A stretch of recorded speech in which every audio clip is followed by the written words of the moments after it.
Carta de Tiago, capítulo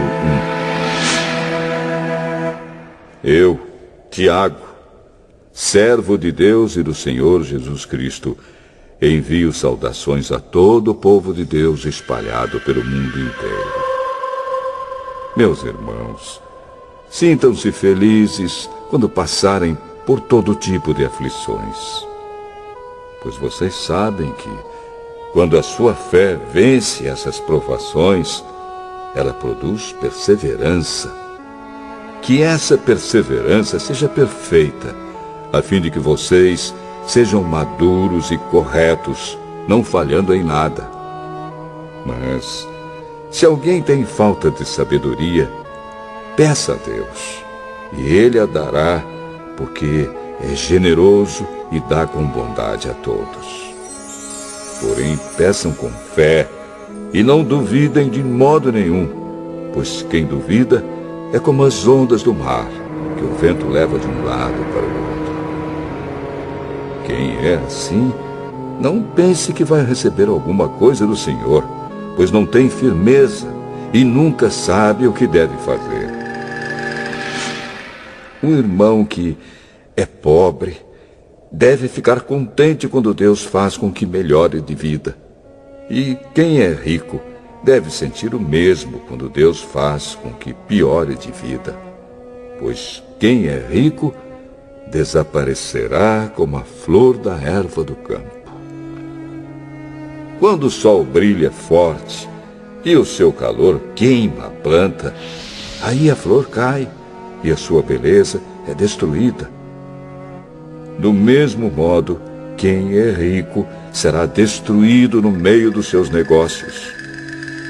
Feliz é aquele que nas aflições continua fiel, porque depois de sair aprovado dessas aflições, receberá como prêmio a vida que Deus promete aos que o amam.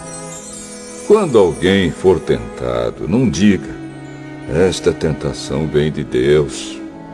Pois Deus não pode ser tentado pelo mal, e Ele mesmo não tenta ninguém. Mas as pessoas são tentadas quando são atraídas e enganadas pelos seus próprios maus desejos. Então esses desejos fazem com que o pecado nasça, e o pecado, quando já está maduro, produz a morte. Não se enganem, meus queridos irmãos.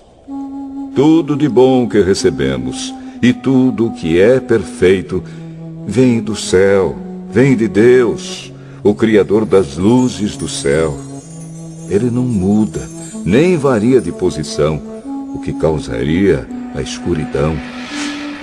Pela sua própria vontade, Ele fez com que nós nascêssemos por meio da palavra da verdade, a fim de ocuparmos o primeiro lugar entre todas as suas criaturas. Lembrem disto, meus queridos irmãos. Cada um esteja pronto para ouvir, mas demore para falar e ficar com raiva, porque a raiva humana não produz o que Deus aprova. Portanto, deixem todo costume imoral e toda má conduta. Aceitem com humildade a mensagem que Deus planta no coração de vocês, a qual pode salvá-los. Não se enganem. Não sejam apenas ouvintes dessa mensagem, mas a ponham em prática. Porque aquele que ouve a mensagem e não a põe em prática é como uma pessoa que olha no espelho e vê como é. Dá uma boa olhada, depois vai embora e logo esquece a sua aparência. O Evangelho é a lei perfeita que dá liberdade às pessoas. Se alguém examina bem essa lei e não a esquece, mas a põe em prática, Deus vai abençoar tudo que essa pessoa fizer.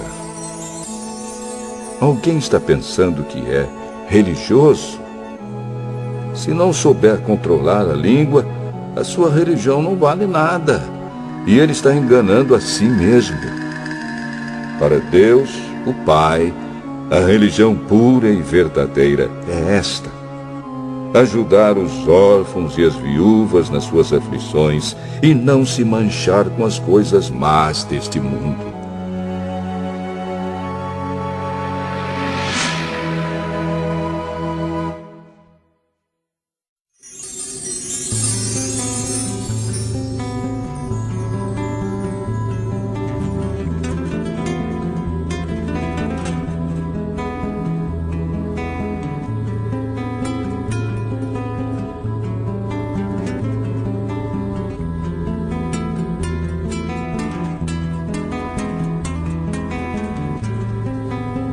Tiago, capítulo 2. Meus irmãos, vocês que creem no nosso glorioso Senhor Jesus Cristo, nunca tratem as pessoas de modo diferente por causa da aparência delas. Por exemplo, entra na reunião de vocês um homem com anéis de ouro e bem vestido, e entra também outro, pobre e vestindo roupas velhas. Digamos que vocês tratam melhor o que está bem vestido e dizem: este é o melhor lugar, sente-se aqui.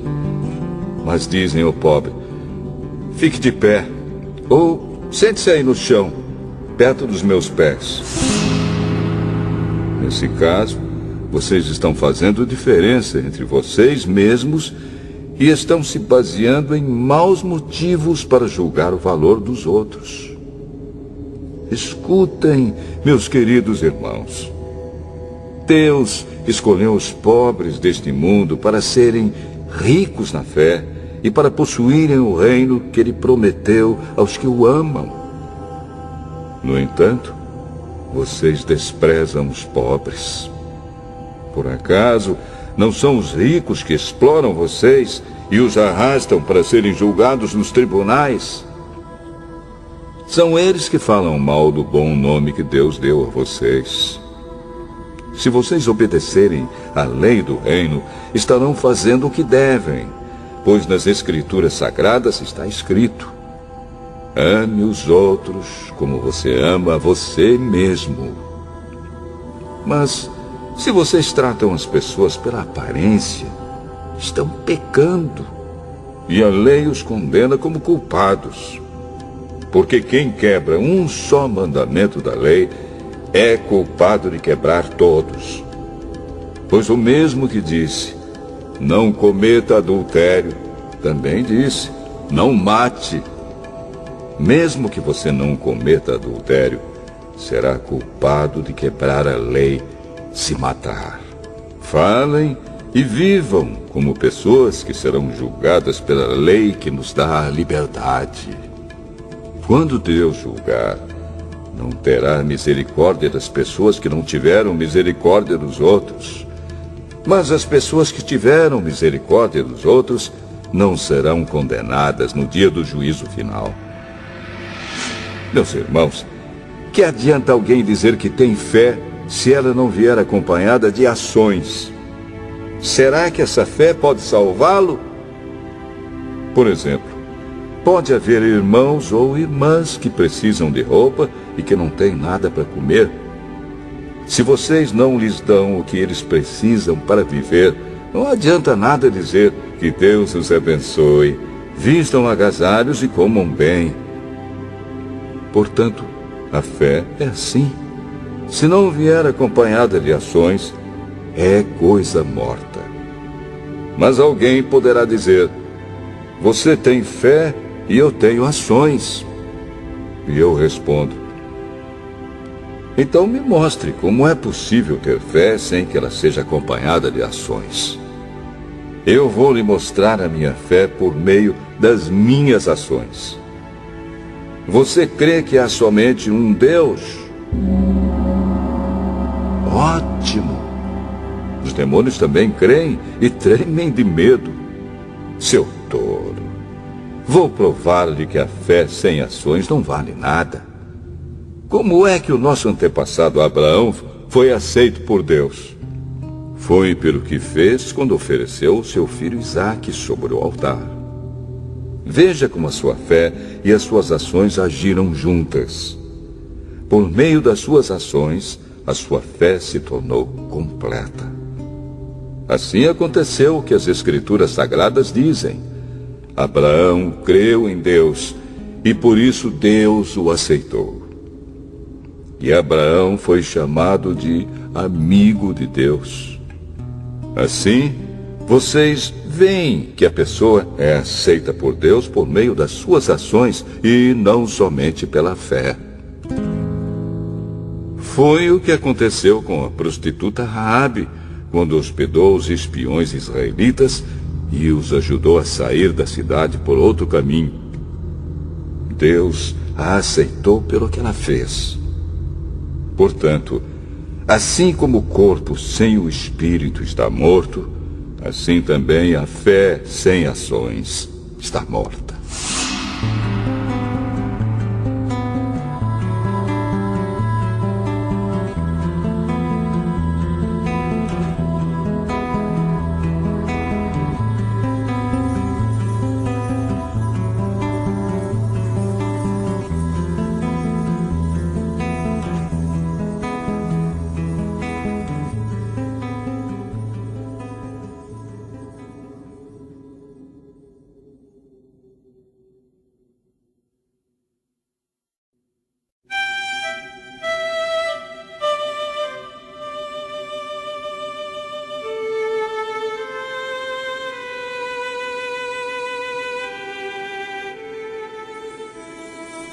Tiago, capítulo 3.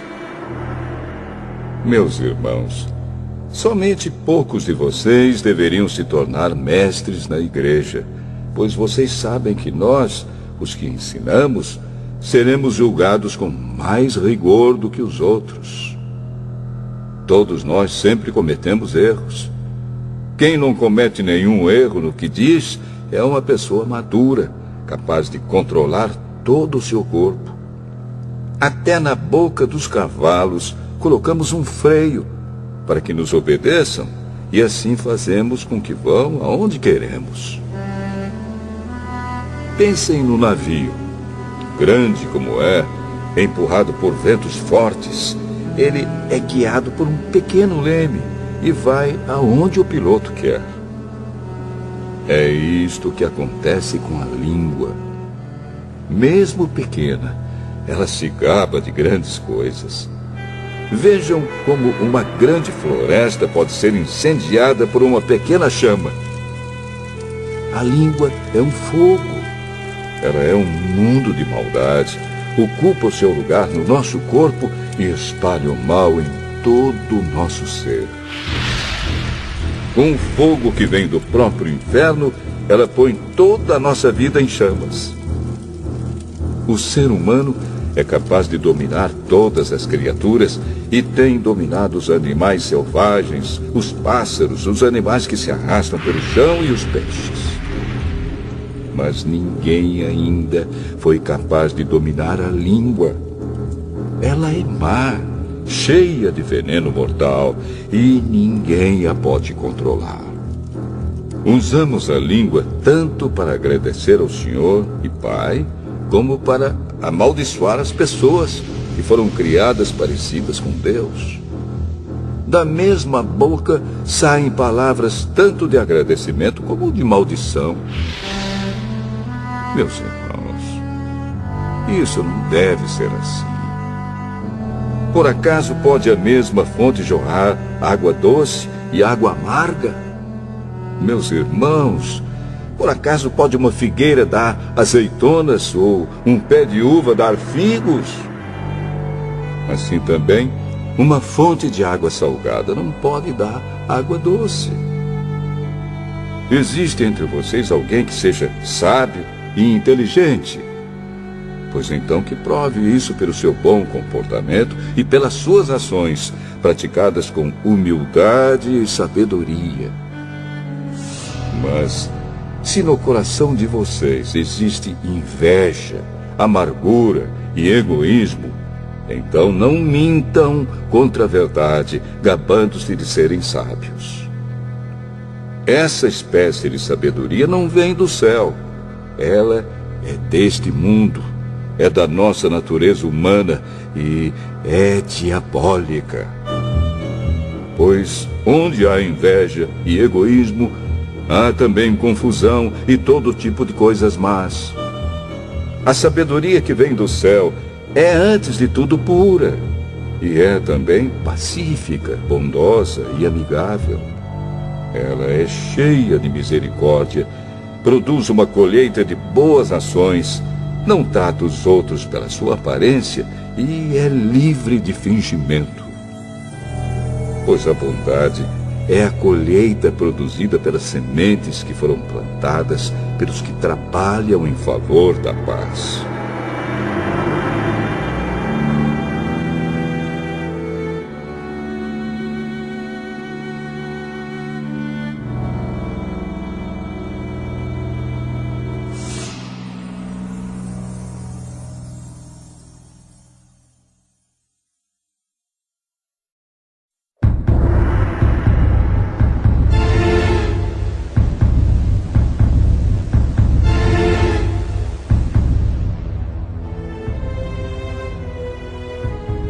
Tiago, capítulo 4. De onde vêm as lutas e as brigas entre vocês? Elas vêm dos maus desejos que estão sempre lutando dentro de vocês. Vocês querem muitas coisas, mas como não podem tê-las, estão prontos até para matar a fim de consegui-las. Vocês as desejam ardentemente, mas, como não conseguem possuí-las, brigam e lutam. Não conseguem o que querem porque não pedem a Deus. E quando pedem, não recebem porque os seus motivos são maus. Vocês pedem coisas a fim de usá-las para os seus próprios prazeres. Gente infiel, será que vocês não sabem que ser amigo do mundo é ser inimigo de Deus? Quem quiser ser amigo do mundo se torna inimigo de Deus. Não pensem que não quer dizer nada esta passagem das Escrituras Sagradas. O Espírito que Deus pôs em nós está cheio de desejos violentos. Porém, a bondade que Deus mostra é ainda mais forte, pois as Escrituras Sagradas dizem: Deus é contra os orgulhosos, mas é bondoso com os humildes. Portanto, obedeçam a Deus e enfrentem o diabo, que ele fugirá de vocês. Cheguem perto de Deus e ele chegará perto de vocês. Lavem as mãos, pecadores. Limpem o coração, hipócritas. Fiquem tristes, gritem, chorem. Mudem as suas risadas em choro e a sua alegria em tristeza. Humilhem-se diante do Senhor e Ele os colocará numa posição de honra. Meus irmãos, não falem mal uns dos outros. Quem fala mal do seu irmão em Cristo ou o julga, está falando mal da lei e julgando-a. Pois, se você julga a lei, então já não é uma pessoa que obedece à lei, mas é alguém que a julga. Deus é o único que faz as leis e o único juiz. Só Ele pode salvar ou destruir. Quem você pensa que é para julgar os outros? Agora escutem, vocês que dizem: hoje ou amanhã iremos a tal cidade e ali ficaremos 1 ano fazendo negócios e ganhando muito dinheiro. Vocês não sabem como será a sua vida amanhã, pois vocês são como uma neblina passageira que aparece por algum tempo e logo depois desaparece. O que vocês deveriam dizer é isto: se Deus quiser, estaremos vivos e faremos isto ou aquilo. Porém, vocês são orgulhosos e vivem se gabando. Todo esse orgulho é mau. Portanto, comete pecado a pessoa que sabe fazer o bem e não faz.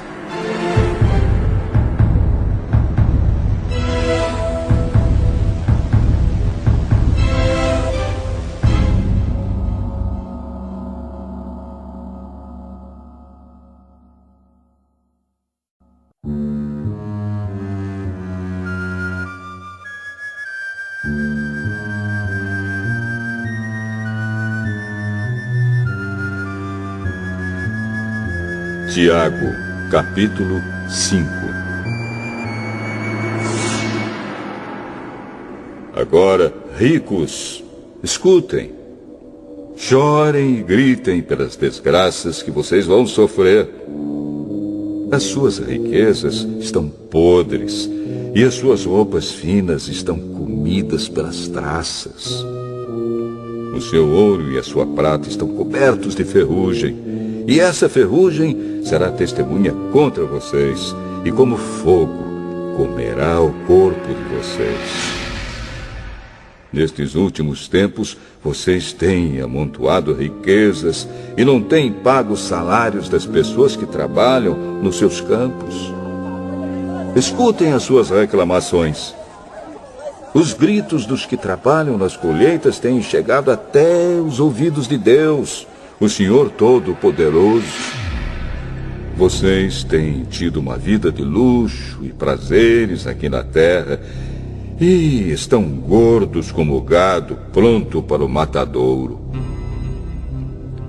Vocês têm condenado e matado os inocentes, e eles não podem fazer nada contra vocês. Por isso, irmãos, tenham paciência até que o Senhor venha.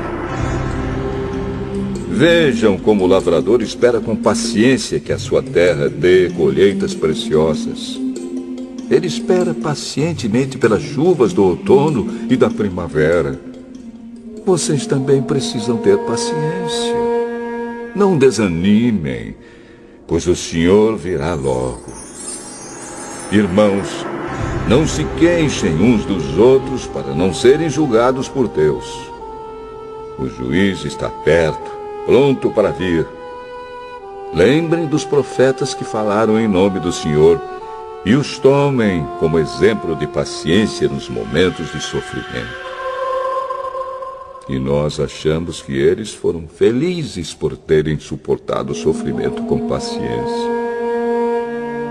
Vocês têm ouvido a respeito da paciência de Jó e sabem como no final Deus o abençoou. Porque o Senhor é cheio de bondade e de misericórdia.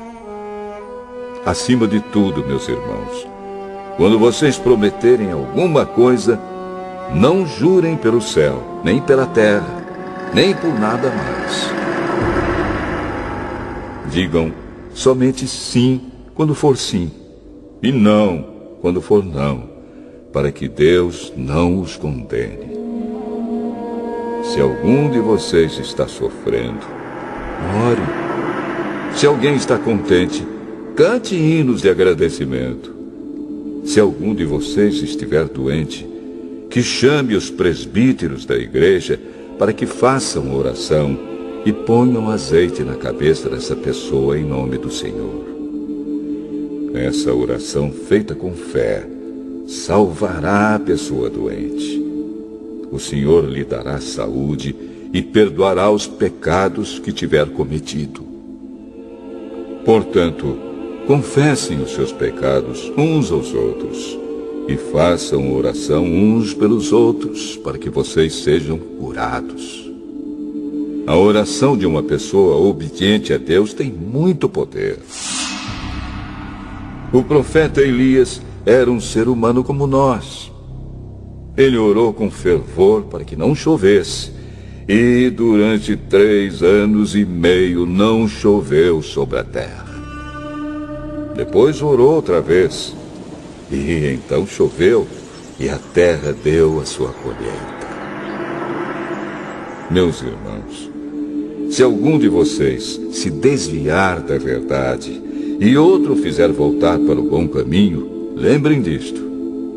Quem fizer um pecador voltar do seu mau caminho, salvará da morte esse pecador e fará com que muitos pecados sejam perdoados.